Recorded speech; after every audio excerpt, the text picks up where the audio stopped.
Assalamualaikum warahmatullahi wabarakatuh. Eh, saya Adi Sarmana Lahuta Rahab dengan NIM 211 401023. Jadi sini saya akan menjelaskan tentang ujian akhir semester saya, yaitu eh, mengunduh dataset berisi minimal 10.000 intens dan 5 feature, dan melakukan pre-processing pada data dan melakukan clustering dengan K-means dan evaluasi hasilnya. Jadi di sini saya sudah berada di uh, data lab. Di sini saya sudah di data lab juga. Yang pertama itu uh, adalah import libraries, ada mengimpor beberapa library yang digunakan dalam analisis dan pemodelan data seperti Pandas, uh, Matplotlib, NumPy, Seven, dan Kimis dari Sklance. Kemudian yang ini persiapan data adalah untuk membaca data set kita, melakukan pemrosesan data dengan menghapus kolom yang tidak diperlukan, untuk menangani nilai yang hilang dengan mengisi nilai rata-rata atau modus, dan mengubah uh, mengu- uh, menghapus kolom yang tidak diperlukan, menangani nilai yang hilang dengan mengisi dengan nilai-nilai rata-rata atau modus, dan mengubah data kategorikal menjadi data numerik.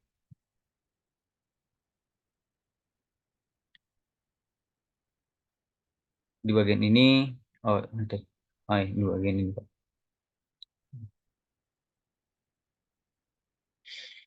Di sini saya sudah uh, di bagian info.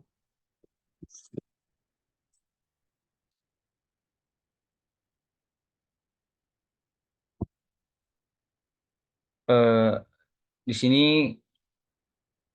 data saya ada 2097, dan total kolomnya itu ada 11. Kemudian di sini kami punya tipe integer, objek, float.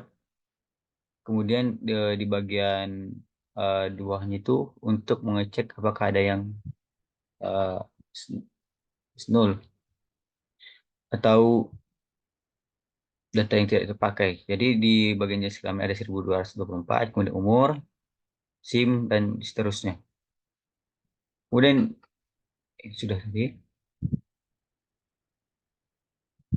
ini yang tadi saya jelaskan, uh, uh, menangani nilai hilang dengan mengisi dengan nilai rata-rata, modus, dan mengubah data ketika menjadi data numerik.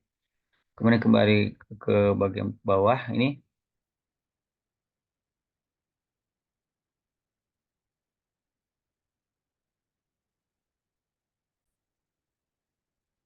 Kemudian eksplorasi data, operasi dataset dengan melihat ukurannya, mencari duplikat, ganti data, dan menangani nilai yang hilang.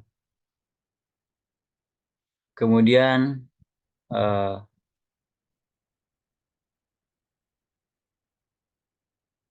di bagian pemodelan data,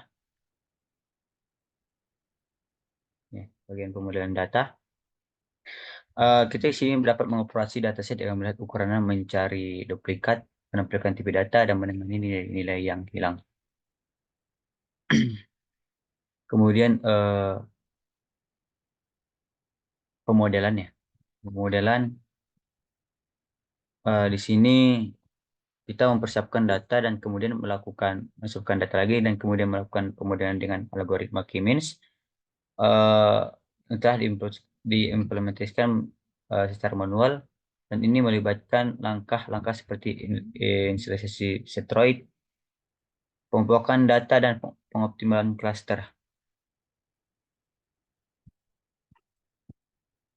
Kemudian di bagian eksperimen itu,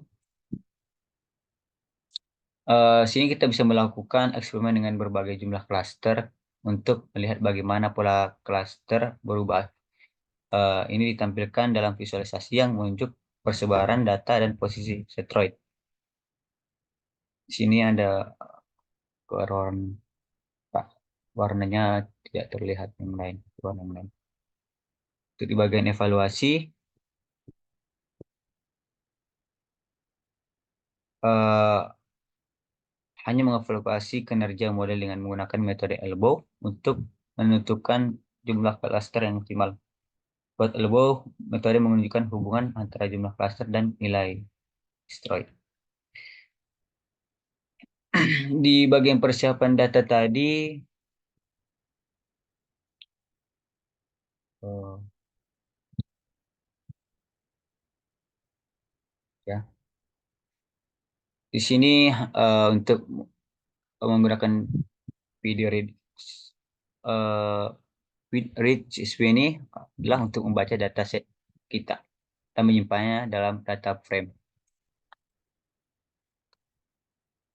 Kemudian kalau yang tidak diperlukan, eh, di bagian ini dalam hal ini tertarik dihapus menggunakan metode drop dengan parameter axis 1. Axis sama dengan 1. Kemudian untuk selanjutnya itu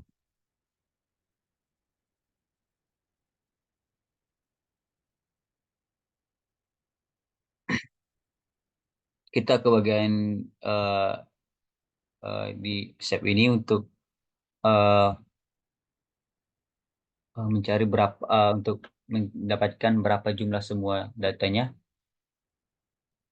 Kemudian di bagian info di sini sudah sebelum tadi infonya tadi sudah saya jelaskan juga.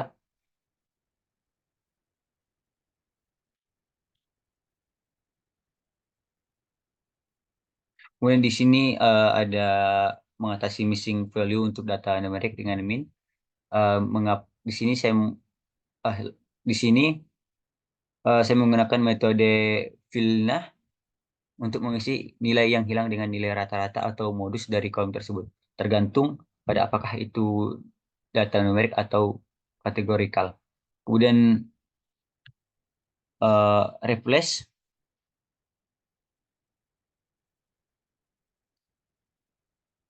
ini eh, data kategori data kategorinya berubah menjadi data numerik menggunakan metode replace. Ini.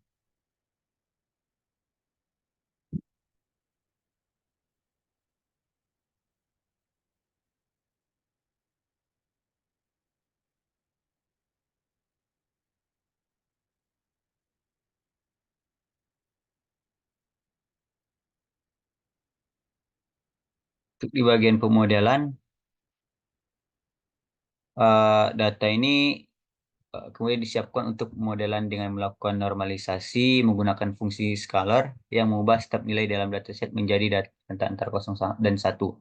Selanjutnya kita membuat objek key-means yang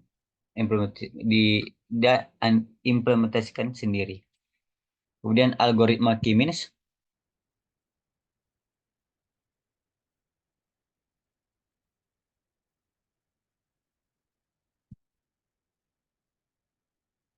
bekerja dengan menghitung setroid awal secara acak, mengumpulkan data berdasarkan setroid yang paling dekat, memperbarui posisi setroid berdasarkan rata-rata klaster, dan mengulangi langkah-langkah ini hingga tidak ada perubahan yang signifikan dalam posisi setroid atau telah mencapai iterasi maksimum.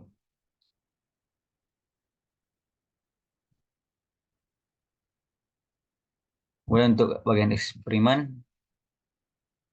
eh, saya melakukan beberapa eksperimen dengan jumlah klaster yang berbeda untuk melihat bagaimana pola klaster berubah.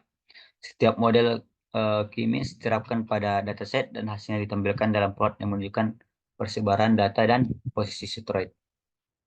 Di sini ada keeroran, mungkin nanti bisa saya perbaiki lagi, Pak. Karena warnanya tidak tampil yang warna yang lain.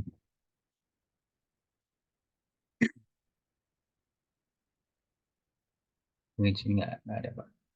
Harusnya ada kuning, hijau, sama eh, dan untuk evaluasinya saya menggunakan metode elbow, menghitung distortion untuk berbagai nilai K, jumlah klaster, dan memplotnya dalam grafik elbow metode. Tujuannya adalah untuk menemukan titik di mana penurunan distroid menurun secara signifikan yang menandakan jumlah klaster yang optimal. Demikian, terima kasih. Assalamualaikum warahmatullahi wabarakatuh.